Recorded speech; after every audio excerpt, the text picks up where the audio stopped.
They won't say it out loud. There will be no grand announcement from Capitol Hill or Downing Street.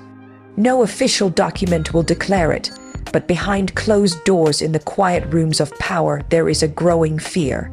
A silent, unspoken tension rising in the Western world. It is not the fear of war, not even the fear of economic loss. It is the fear of something deeper, the fear of India's rise not just as a nation, but as a force of consciousness. In 2025, India is no longer the land of snake charmers and call centers.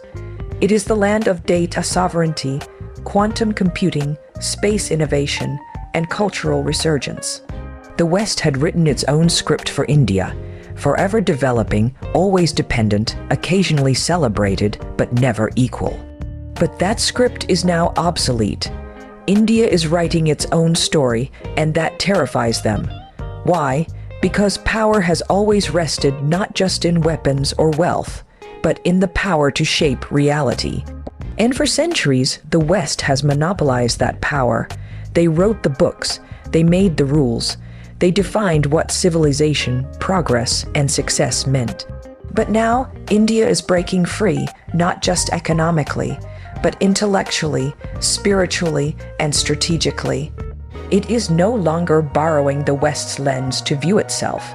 It is creating its own. When a country with over 1 billion people begins to think for itself, act for itself, and dream for itself, the balance of power shifts. Not with noise, but with gravity, and that is what the West fears, not India's noise, but its silence. Not its chaos, but its clarity. Not its GDP, but its direction.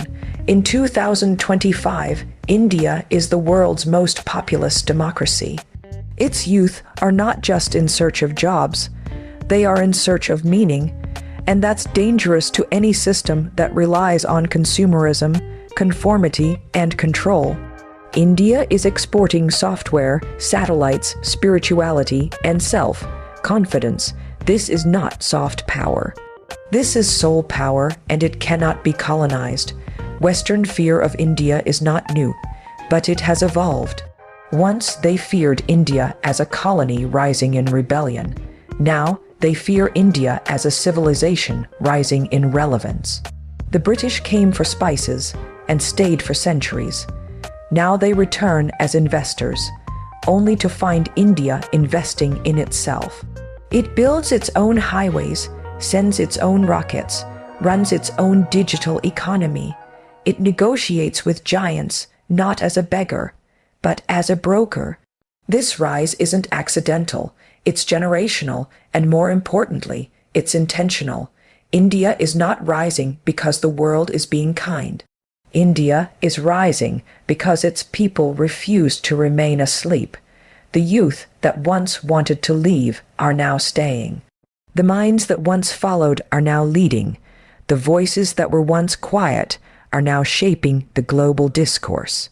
And yet, the West is confused because they see India with their old lenses: poverty, pollution, population. But they miss the new India: purpose, potential, and perseverance. What the West doesn't understand, it fears. And what it fears, it tries to control. But this is a different India. You cannot control 1 billion minds awakening. You cannot silence a civilization rediscovering its voice. You cannot compete with a country that sees time not in decades, but in millennia. The West is scared, not of a threat, but of a mirror. India reminds them of what they lost, of values replaced by vanity, of community replaced by consumption, of humility replaced by hubris. India's spiritual compass terrifies them more than any nuclear arsenal. Because it challenges the very foundation of their cultural arrogance, they cannot understand a country that prays before it plans, that meditates before it innovates, that bows before it builds. What frightens the West is not that India is becoming like them, but that India is succeeding by being itself, that it is rising without surrendering its soul. Look at the world stage in 2025. India is not begging for a seat at the table. It is building its own. in trade, in tech, in diplomacy, in defense. From the G20 to BRICS, India is not a participant. It is a pivot. Nations look to it not just for deals, but for direction. And the West notices, but they don't applaud. They scrutinize, they create narratives of intolerance, of chaos, of instability. They paint India as divided, distracted, dangerous. Why? Because if the world sees India clearly, it will see the West differently. And the illusion of superiority breaks. They don't fear India's failure. They fear India's success. Because a successful India proves that progress does not have to be Western to be real. It shows that development doesn't need to abandon tradition, that science and spirituality can coexist, that unity doesn't require uniformity. India is a paradox to the Western mind, a land where temples and tech parks share space, where ancient mantras echo next to artificial intelligence, where the youth touch elders' feet and launch startups. This is not confusion. This is fusion. And it is the future. The Western fear is subtle, but deep. It is the fear that their century may be over, that the power they once held may be diffusing, that the torch they carried may now pass to hands that they once oppressed, and yet India carries no bitterness. It is not rising to dominate, but to demonstrate, not to avenge, but to awaken. It offers the world not a new empire, but a new example.